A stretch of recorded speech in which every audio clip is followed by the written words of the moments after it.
اللہ رب العزت نے اپنے محبوب کو جو احکامات عطا کیے ہیں،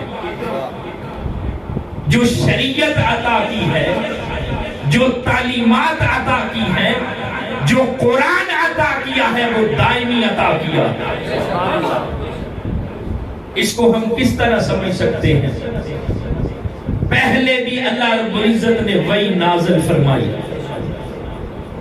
تو رات یہ بھی اللہ رب العزت نے وحی کے ذریعے نازل فرمائی، زبور یہ بھی اللہ کا کلام ہے، انجیل یہ بھی اللہ کا کلام ہے، آسمانی صحیفے یہ سارے خدا نے نازل فرمائے ہیں، مگر کسی ایک وحی کی حفاظت کا ذمہ خدا نے خود نہیں لیا۔ دیکھیں نا، تورات بھی تو اللہ کا کلام تھا نا، زبور بھی اللہ کا کلام تھا، انجیل بھی اللہ کا کلام تھا، ساری آسمانی کتابیں اور صحیفے خدا کا کلام تھے۔ لیکن ذرا سوچے، کسی ایک کتاب کی حفاظت کا ذمہ خدا نے لیا، اس لیے کہ ایک نبی کا جب زمانہ گزر جاتا دوسرا نبی آتا، اس کو نئی تعلیمات اس دور کے تقاضوں کے مطابق عطا کر دی جاتا۔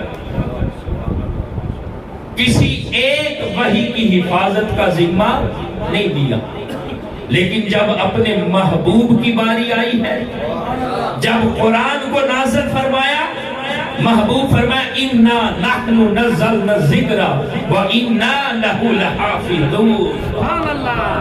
جو محبوب کو وحی عطا کی، اس کی حفاظت کا ذمہ خدا نے خود لیا۔ پہلی ساری آسمانی کتابوں میں ان کے اندر تحریف ہو چکی ہے، تبدیلیاں ہو چکی ہیں، کسی ایک وحی کی حفاظت کا ذمہ ہی نہیں لیا، تھی خدا کی وحی۔ لیکن جب قرآن نازل فرمایا، اس لیے کہ نبوت و رسالت محمدی کا فیض قیامت تک چلنا تھا، اور پھر محبوب کو وحی بھی وہ عطا کی جس کا فیض امت مسلمہ کو ہدایت کی صورت میں قیامت تک ملتا رہے۔ اللہ رب العزت نے اپنے محبوب کو وہ دائمیت عطا کی ہے کہ محبوب پھر دوستان محترم صرف قرآن پاک نے، آقا کریم علیہ السلام کی تعلیمات دیکھیں، پہلے انبیاء کرام علیہ السلام ان کے بھی حالات زندگی تھے، ان کی بھی سیرت تھی، ان کی بھی بات تھی، حدیث تھی ان کی بھی، لیکن کسی ایک نبی کے بھی حالات زندگی محفوظ نہیں ملتے۔ ادھر آقا کریم علیہ السلام کی ذات پاک کو دیکھیں، میرے محبوب آقا کی تعلیمات کو دیکھیں، امتی کے دل میں آیا کہ میرے محبوب آقا آرام کس طرح کرتے تھے، حدیث کا برگ کھل گیا۔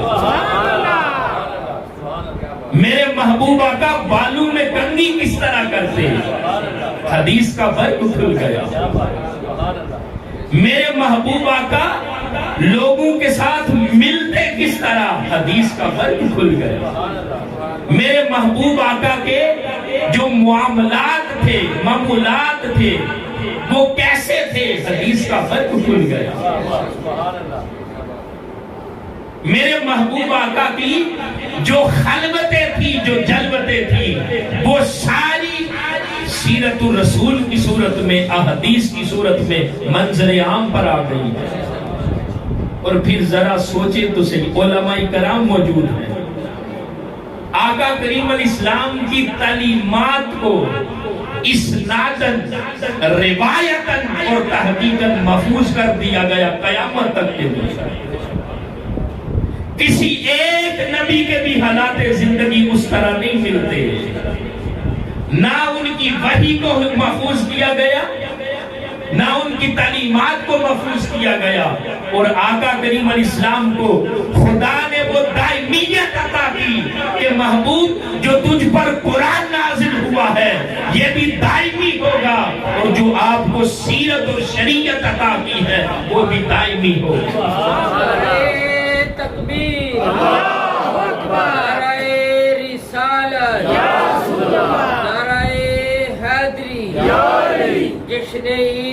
میلاد النبی زندہ باد زندہ باد۔ اللہ رب العزت نے اپنے محبوب کو وہ شان عطا کی ہے۔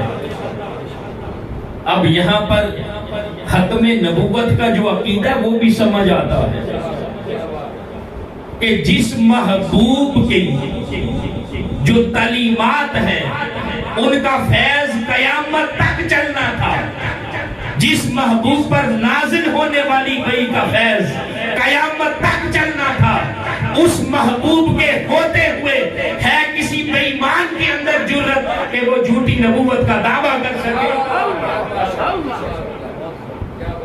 اللہ رب العزت نے اپنے محبوب کو وہ تعلیمات عطا کی ہے، وہ وحی، وہ احکامات عطا کیے ہیں جو قیامت تک کے لیے محفوظ کر دیے گئے ہیں۔